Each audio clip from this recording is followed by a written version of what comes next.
उत्तर प्रदेश की 10 विधानसभा सीटों पर होने वाले उपचुनाव से पहले समाजवादी पार्टी के मुखिया अखिलेश यादव ने बड़ा दांव चल दिया है। दरअसल अखिलेश यादव ने अयोध्या की चर्चित मिल्कीपुर विधानसभा से फैजाबाद के सांसद अवधेश प्रसाद के बेटे अजीत प्रसाद को पार्टी का उम्मीदवार बनाया है। आपको बता दें, यूपी की कुल 10 विधानसभा सीटों पर उपचुनाव होने हैं। उनमें से जो सबसे ज्यादा चर्चित सीट है करहल है, और करहल के बाद अगर कोई चर्चित सीट है तो वो अयोध्या की सीट मिल्कीपुर है। मिल्कीपुर वही सीट जहां से 2022 में समाजवादी पार्टी को जीत मिली थी और तब अवधेश प्रसाद वहां से विधायक बने थे।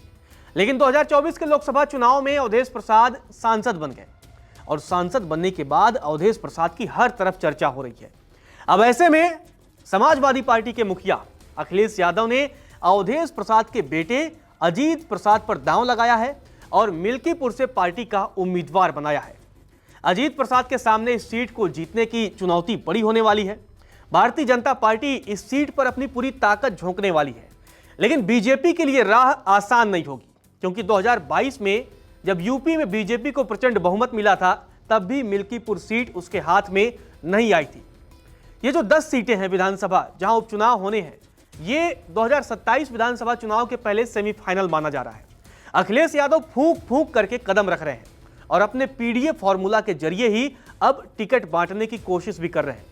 लोकसभा चुनाव में पीडीए फॉर्मूला के जरिए अखिलेश यादव को बड़ी सफलता मिली, तो अब अखिलेश यादव पीडीए फॉर्मूला के जरिए ही जो उपचुनाव होने वाले हैं विधानसभा के लिए, उसमें भी जीत हासिल करने की कोशिश कर रहे हैं।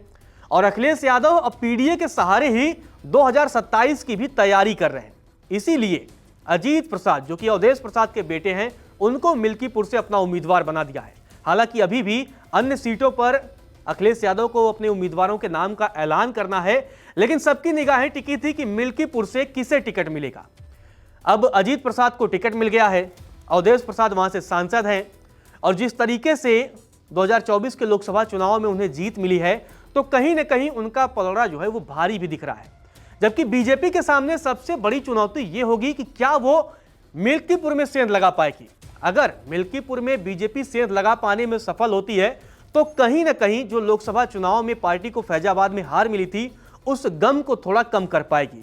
क्योंकि अगर मिल्कीपुर फिर से समाजवादी पार्टी जीत जाती है, अजीत प्रसाद विधायक बन जाते हैं, अवधेश प्रसाद फैजाबाद के सांसद हैं ही, तो ऐसे में कहीं ना कहीं अयोध्या में लगातार ये संदेश जाएगा कि लोकसभा हारने के बाद भी उपचुनाव में भी बीजेपी जो है वो जीत नहीं पाई। ऐसे में बीजेपी के लिए बड़ी चुनौती है। हालांकि खुद मुख्यमंत्री योगी आदित्यनाथ ने सभी जो 10 विधानसभा सीटों पर उपचुनाव होने हैं उसकी कमान उन्होंने अपने हाथ में संभाल रखी है। मंत्रियों को उन्होंने प्रभारी मंत्री के तौर पर भी नियुक्त किया है। लेकिन अब वो जो मंत्री हैं, जो योगी सरकार के मंत्री हैं, वो अन्य जगहों पर जाकर के जो 10 सीटों पर जहां चुनाव होने हैं, उपचुनाव के लिए मतदान होने हैं, वहां कितना दम दिखा पाते हैं, कितना प्रभाव डाल पाते हैं, सरकार की योजनाओं के बारे में कितना लोगों को बता पाते हैं, उनके सामने एक ये बड़ी चुनौती होगी। लेकिन जिस तरीके से जो पीडीए फॉर्मूला है अखिलेश यादव ने तैयार किया है, उससे निश्चित तौर पर मिल्कीपुर में कहीं ना कहीं समाजवादी पार्टी के पक्ष में एडवांटेज जो है वो दिखाई दे रहा है। क्योंकि देखिए 2022 में भी मिल्कीपुर में समाजवादी पार्टी को ही जीत मिली थी और मिल्कीपुर में पासी मतदाता ज्यादा हैं, जो कि पासी जाति से ताल्लुक रखते हैं अवधेश प्रसाद और उनके बेटे। तो ऐसे में वो मतदान जो है कहीं ना कहीं पासी मतदाताओं का जो वोट बैंक है वो उनके पक्ष में जाएगा। समाजवादी पार्टी की वजह से यादव मतदाता भी उनके पक्ष में जा सकते हैं। इसके अलावा दलित वर्ग में अन्य मतदाता भी हैं जो समाजवादी पार्टी के पक्ष में मतदान कर सकते हैं। तो ऐसे में कहीं ना कहीं अगर आप देखेंगे तो मिल्कीपुर में कहीं ना कहीं समाजवादी पार्टी का जो पलड़ा है वो भारी दिख रहा है। और ऐसे में सपा जो प्रमुख हैं अखिलेश यादव, उन्होंने अजीत प्रसाद को अपना उम्मीदवार बना करके ये संदेश दे दिया है कि पीडीए फॉर्मूला के जरिए ही अखिलेश यादव अब अपनी जीत की राह तलाश रहे हैं। अब देखना दिलचस्प होगा कि उपचुनाव के लिए तारीखों का ऐलान कब होता है और बीजेपी किसे अपना उम्मीदवार बनाती है मिल्कीपुर से, यह भी देखना दिलचस्प होगा। क्योंकि अखिलेश यादव ने तो अब मतलब अपनी चाल चल दी है, उन्होंने अजीत प्रसाद को अपना उम्मीदवार बना दिया है। लेकिन अब बीजेपी के सामने बड़ी चुनौती यह होगी कि वो अजीत प्रसाद के सामने किसे अपना उम्मीदवार बनाती है। क्योंकि अब तो अजीत प्रसाद को टिकट मिल गया, उनके पिता ऑलरेडी सांसद हैं ही, तो वो अब चुनाव प्रचार में पूरी तरीके से जुट जाएंगे। मिल्कीपुर के हर क्षेत्र में वो जनसभाएं भी करेंगे।